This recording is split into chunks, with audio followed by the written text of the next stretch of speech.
Grand Rising, and welcome to another segment of CLG View Point. I am Cindy Lorraine Grais, and it's such an honor to have you here today. I hope you're having a great start to your day. Today's Wednesday, April the 2nd, 2025. Well, under natural law in the Kingdom of Canada, there is a new calendar that started April 1st. So today it's April 2nd, and the new calendar would be Divina Vita, Divine Life, for this month of April, day 2, year 0035. That's Divina Vita, Divine Life 2, year 0035. Something to check into is natural law.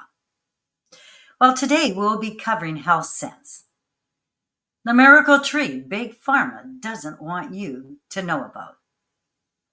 On international news, we're covering a growing number of snowbirds are flocking back to Canada permanently.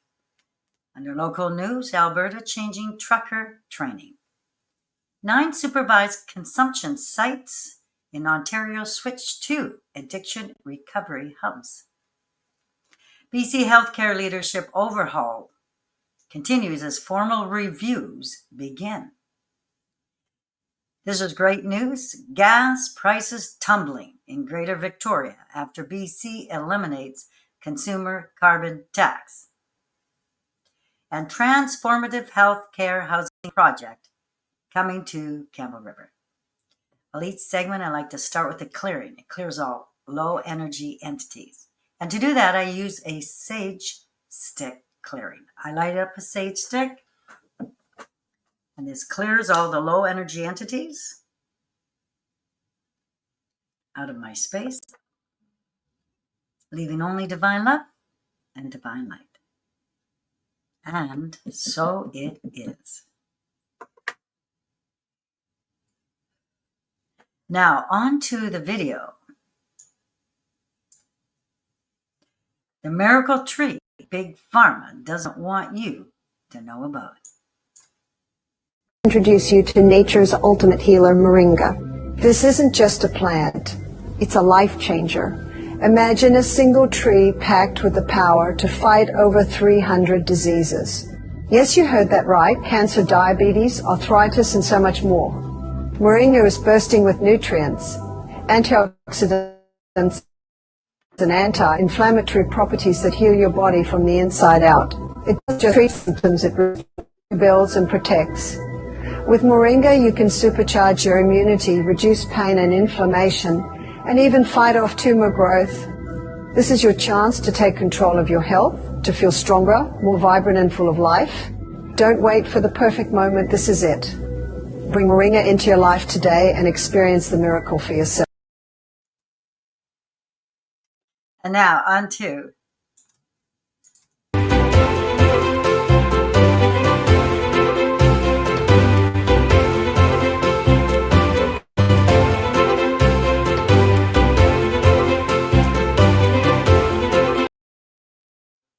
international news.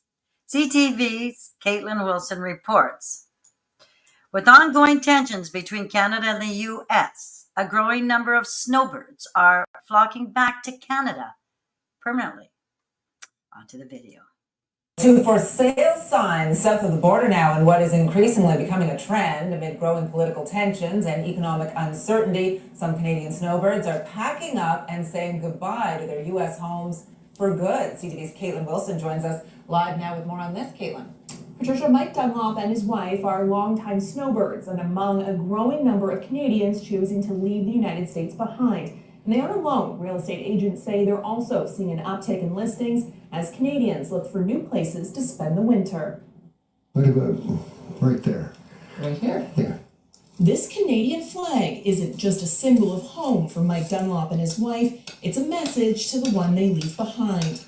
They don't understand the visceral impact, the punch in the stomach Canadians feel. For years, these snowbirds escaped the winter at their Florida home in Cape Canaveral. But with a weakening Canadian dollar and President Donald Trump's escalating trade war, they're packing up for good. We didn't think things would get any worse. There are some people who say, we're very sorry and we apologize. And at the other extreme, there are a small number, but too many, who say you deserve what you're getting. So they decided to list their townhouse 3 weeks ago, and they aren't alone. This Florida realtor says she's juggling twice her typical workload. Especially in 2025, a lot of Canadians are selling. This is definitely the busiest I've ever been. I've never had this many listings. Typically on the high season, I would have maybe 10 to 12 clients, which means like listings. Right now, I'm definitely up in my 30 something. The Dunlops are among an estimated 1 million Canadians who flock south for the winter, fueling the U.S. housing market, with Canadians topping the list of foreign buyers in 2024, snapping up 13% of homes, mostly in Arizona and Florida, according to the National Association of Realtors. I think right now the biggest question is what's going to happen next season. Snowbird Advisor says while many Canadians still traveled south and stayed for the winter, a perfect storm of politics, economics, and new rules requiring Canadians to register if they stay in the U.S. for more than 30 days could have lasting impacts. What we're seeing on our slide is there is still strong interest in snowbirds looking to go to the U.S. next winter, but there's also strong interest in snowbirds looking at alternate destinations. As for the Dunlops, they're just happy to be home after saying goodbye to their American friends. It was very sad because those people weren't saying goodbye to snowbirds who'll be back next year. They were saying goodbye because we probably won't see them again in our lives. My personal thoughts. Could this be part of the many changes that are occurring under natural law? Something to research is the natural law. Now, on to local news. Alberta changing trucker training. In a bid to address a shortage of skilled commercial drivers, Alberta is changing the way it trains truckers. And on to the video. Alberta is changing the way it trains truckers in a bid to address the shortage of skilled commercial drivers.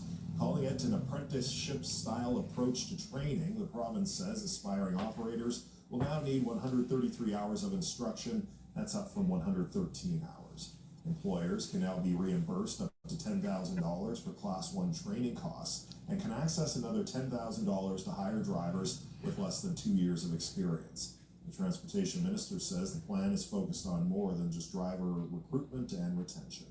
Safety, wellness, and responsibility are also foundational to the new Class 1 training curriculum, which, with additional content focused on personal health and well-being, workplace safety, security, and incident response. The province will spend $50 million over the next 3 years on the program. It says only about a third of Alberta's 150,000 Class 1 drivers are employed as truckers. My personal thoughts. Under natural law, all who are driving truckers are required to have driver's training. This improved driver's training for the safety of all individuals that are driving on the highway. 9 supervised consumption sites in Ontario switch to addiction recovery hubs. Global News, written by Isaac Callan and Colin DeMello, April 1st, 2025. 9 supervised consumption sites in Ontario located near schools and daycare centers have been closed and transitioned into addiction hubs as planned, despite a court order saying they could remain open. Well, on Tuesday morning, the deadline for supervised drug injection sites within 200 meters of schools or childcare centers to accept government funding to move to a new abstinence-based model passed. The 9 publicly funded sites that met the criteria accepted and transitioned, while on site without government funding will continue to operate in Toronto.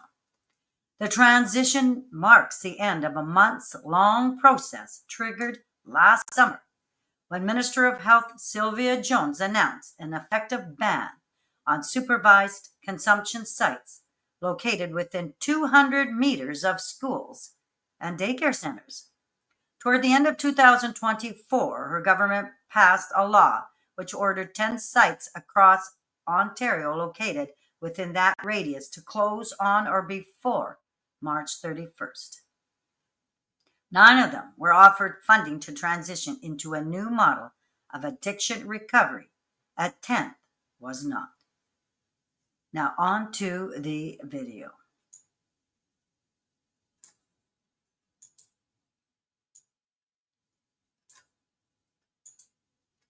Injunction to keep 10 supervised consumption sites open has been granted, giving advocates some hope. I'm feeling very optimistic about the fact that we've actually won this injunction. While the Superior Court of Justice considers a charter challenge, sites that were initially set to close on March 31st can now stay open for 30 days until after it decides this case. The new law, introduced by the Ford government, bans sites from operating within 200 meters of schools or daycares, leading one of the site operators to launch a lawsuit to have the law thrown out.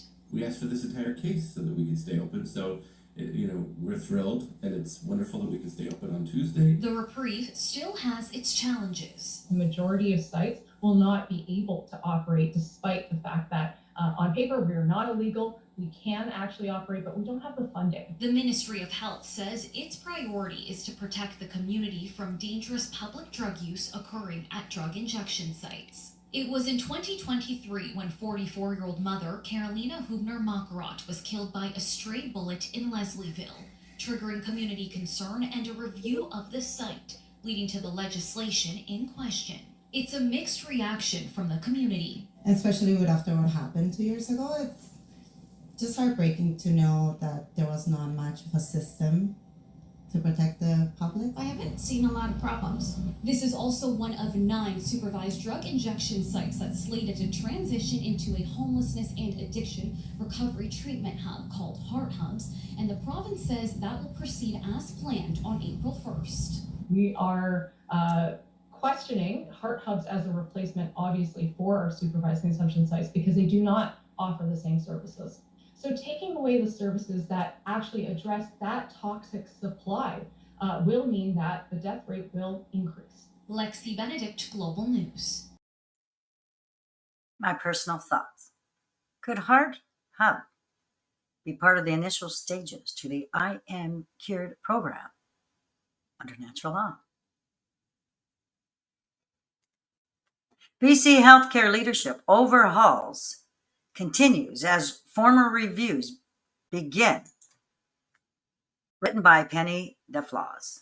CTV News, March 31st, 2025. A month after the head of Fraser Health was ousted, the CEO of the Provincial Health Services Authorities have been replaced as several board members are dismissed and a formal ministry review begins.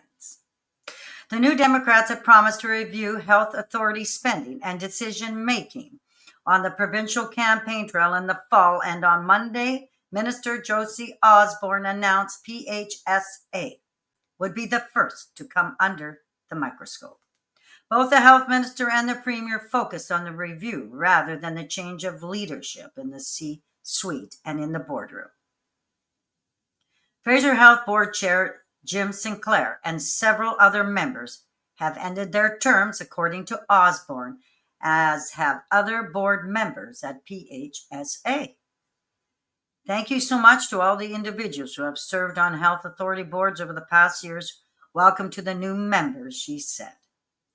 The CEO of PHSA, David Byers, was also removed from the post and replaced by Dr. Penny Bellum, who had served as chair of Vancouver Coastal Health before being tasked with overseeing the COVID-19 vaccine rollout, then serving as special advisor in the Premier's office, a troubled health authority. It should come as no surprise that the Provincial Health Services Authority is the first to undergo scrutiny by the Ministry of Health. It's one of 7 health authorities in BC and oversees large province-wide services, including the BC Emergency Health Services, the BC Cancer Agency, the BC Children's Hospital, and the BC Centre for Disease Control. Byers was installed as CEO at PHSA after his predecessor, Benoit Morin, oversaw questionable spending decisions that triggered a third-party investigation. Morin's living expenses, plus the cost to recruit him, came under further scrutiny. Under Byers' leadership, the BC ambulance services failed to adequately prepare for the forecasted heat dome, and the top two executives at BC Emergency Health Services were quietly resigned. The value of the $10 million Health Emergency Management Department also came into question in the aftermath. Onto the video. Minister is taking a scalpel to the province's health authorities. There is a massive overhaul of senior officials underway with a lot of new faces in key positions. But will it be enough to address the long wait times patients are facing for all types of care? Here's CTV's Penny Daflos. Josie Osborne was sworn in as health minister just 4 months ago and continues to oversee changes in the upper echelons of the system. Thank you so much to all the individuals who have served on health authority boards over the past years. Welcome the new members. Jim Sinclair is out as chair of Fraser Health, as is much of the board of the Provincial Health Services Authority. PHSA manages services including Children's Hospital, the BC Cancer Agency, the Ambulance Service, and the CDC. CEO David Byers is also out, with longtime bureaucrat and special advisor Penny Ballum now interim CEO, as PHSA becomes the first health authority to undergo a review. Our government is committed to ensuring health authorities are functioning as effectively and efficiently as possible, and that the programs and governance make sense. It's a good first step. Critics point out ER closures have become common in much of the province as administration has ballooned. The entire country of Germany has less vice presidents than the province of British Columbia, with a substantially larger population, so we clearly have a bloat issue at every level. We expect them to be lean. We expect them to be operating in a way that delivers and focuses resources on those frontline services. In the 7 years Adrian Dix was health minister, not only did bureaucracy grow, sources tell CTV News his office micromanaged health authorities while muzzling frontline workers. The premier sees the review process as a way to connect to healthcare providers. The anxiety that I have is that the people who see the day-to-day of our healthcare system, they have suggestions about how to make it better, but they haven't been able to bring that forward. So we're going to try to eliminate as much of the layer between government and the frontline health workers as we can. As their bosses and their handling of the healthcare system come under scrutiny. So Penny, how likely is it we'll see any of this administrative bloat addressed? I don't want to make any predictions, Nafisa. However, if it's going to happen, now is the time. The finance minister is looking for savings in the face of an $11 billion deficit, and this health minister does appear motivated and willing to make changes. Osborne has also hired a new deputy minister, so it'll also depend on how decisive that she is, Nafisa. All right, a lot of change afoot. Thank you, Penny. My personal thoughts.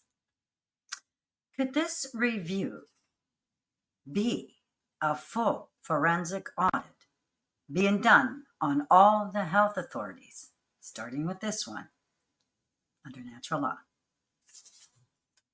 Gas prices tumble in Greater Victoria after BC eliminates consumer carbon tax.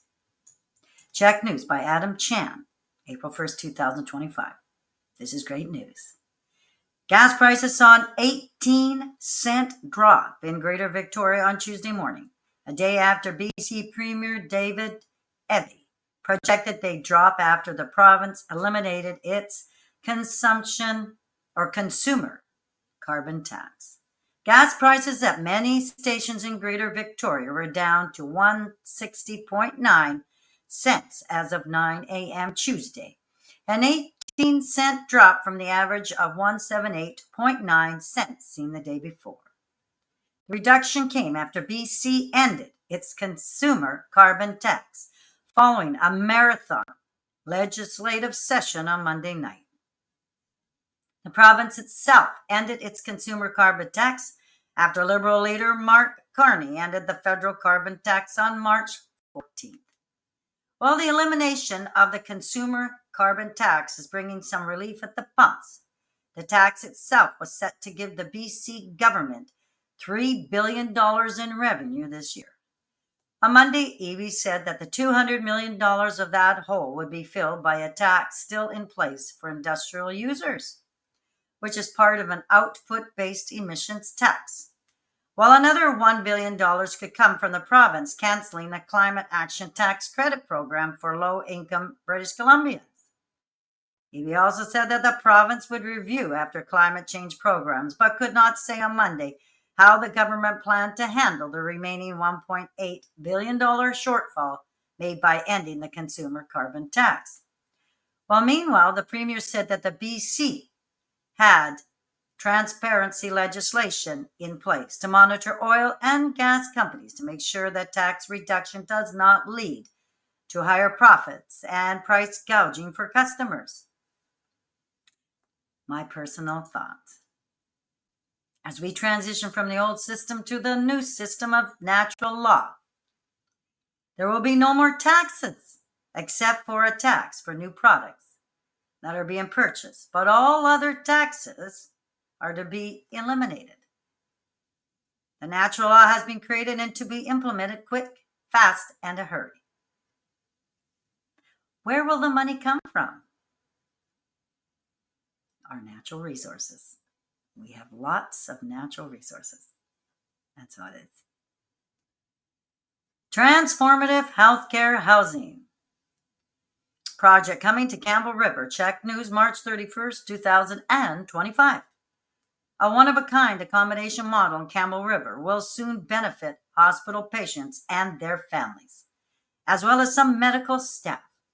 So our hospital serves 32 communities and a big area, 39,000 square kilometers. So that's a long way for people to come and then have to worry about where they're going to stay, said Stacy March, Executive Director of the Campbell River Hospital Foundation. A vacant property behind the Campbell River Hospital will soon be home to the Just Like Home Lodge, providing accommodations for patients and their families coming from out of town. Finding accommodations is often difficult, whether it's an emergency or not, Marsh added.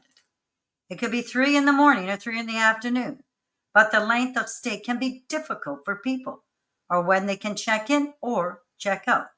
So this is going to be a cost-effective alternative and right beside the hospital. Now, the Strathcona Regional District has announced that the Just Like Home Lodge is expanding to include a health care worker housing apartment style facility. Now on to the video.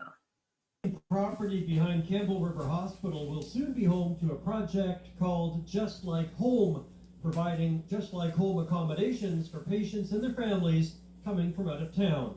So our hospital serves 32 communities in a big area, 39,000 square kilometers. Patients and their families coming a long way and faced with hotel bills and a lack of flexibility they often need. And finding accommodation is difficult, whether if it's an emergency, if it's 3 in the morning. The length of stay can be difficult for people to when they can check in or check out. He died a couple of days later. This testimonial video is shared by the Hospital Foundation and a woman who had to travel to Campbell River with her husband who was dying of cancer. There were times when David was hospitalized that I had to just leave him there because I couldn't afford to stay. So I had to drive back to Port McNeill, wait a few days until I could come back again for another couple of days. The facility will have 10 units available for people from out of town, but the Strathcona Regional District just approved 20 more units that will be added to the plan for healthcare professionals. We have medical professionals that would like to come here, but there's obstacles. How great is it for you to be able to come here as a stepping stone, before you purchase a home, to feel out the community, to see what it feels like, to not have to stress about where am I going to stay, how am I going to get to work. We're right next door. The accommodation should help with staff recruitment.